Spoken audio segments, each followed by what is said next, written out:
Assalamualaikum warahmatullahi wabarakatuh. Shalom. Perkenalkan, nama saya Yosef Lumenboli dengan NIM 089.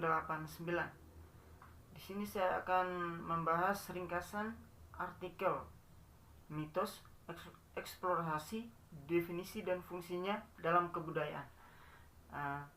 Pendahuluan, fenomena penyembuh tradisional masih ditemukan di banyak masyarakat baik di Indonesia maupun di luar Indonesia. Penyembuhan dan praktik penyembuhan tradisional sangat bervariasi dan unik, sehingga menarik untuk diteliti. Para penyembuh ini biasanya dipercaya mempunyai kemampuan khusus di dalam penyembuhan penyakit dan menyelesaikan berbagai masalah sosial kemasyarakatan. Secara umum, masyarakat dibagi menjadi dua kelompok dalam memahami dan menangani penyakit, yaitu masyarakat yang cenderung naturalistik dan personalistik.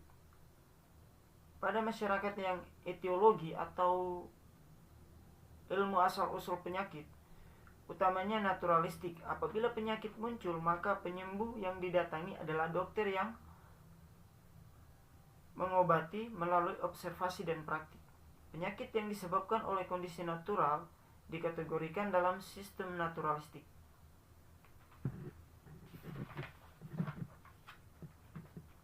Konsep ini mengatakan bahwa kondisi sehat terjadi karena unsur-unsur yang tepat dalam tubuh berada dalam keadaan seimbang menurut usia dan kondisi individual dalam lingkungan alamiah dan lingkungan sosial. Gambaran umum tentang mitos. Secara umum, mitos sering dihubungkan dengan sesuatu yang kuno, tidak masuk akal, tetapi masih banyak dipercaya di dalam masyarakat. Hal ini senada dengan pernyataan Mircea Eliade bahwa mitos dapat dikatakan sebagai konsep metafisis dunia kuno untuk menggambarkan sesuatu dalam kehidupan sehari-hari.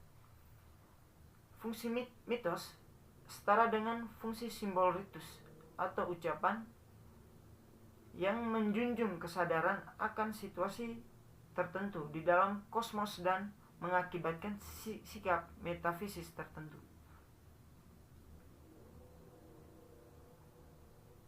Mitos menurut para pemikir. Yang pertama, pandangan Eliade Mircea. Menurut Mircea, mitos sebagai pengulang atau tiruan. Mircea tidak menyelesaikan mitos dengan mendefinisikannya secara detail. Mitos bersamaan dengan simbol, ritus dan ucapan didudukan sebagai salah satu bagian dari kehidupan masyarakat pramodern atau primitif. Mitos, simbol, ritus, dan ucapan merupakan manifestasi dari metafisika kuno yang biasanya tidak dirumuskan dalam bahasa teoritis. Yang kedua, William Bascom. Mitos sebagai cerita yang mempunyai otoritas dan bersifat religius. Bascom menjelaskan mitos dalam rangka penelusurannya mengenai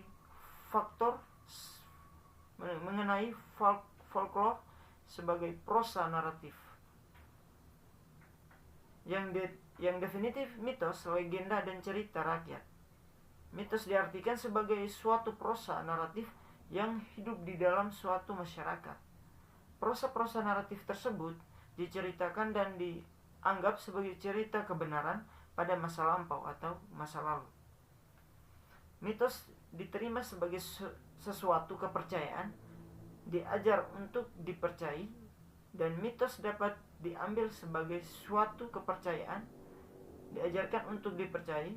Mitos merupakan pengenjawatan dari dogma-dogma yang bisa bersifat sakral. Jadi kesimpulannya, mitos merupakan simbol dalam bentuk cerita yang berkembang di dalam masyarakat sepanjang sejarah. Mitos juga berkaitan dengan bahasa dan berkaitan dengan komunikasi, makna, dan pesan. Mitos sering dihubungkan dengan sesuatu yang kuno, tidak masuk akal, tetapi masih banyak dipercaya di dalam masyarakat. Mungkin sedikit ringkasan dari pembahasan artikel tentang mitos. Mungkin hanya itu saja. Sekian dari saya. Wassalamualaikum warahmatullahi wabarakatuh.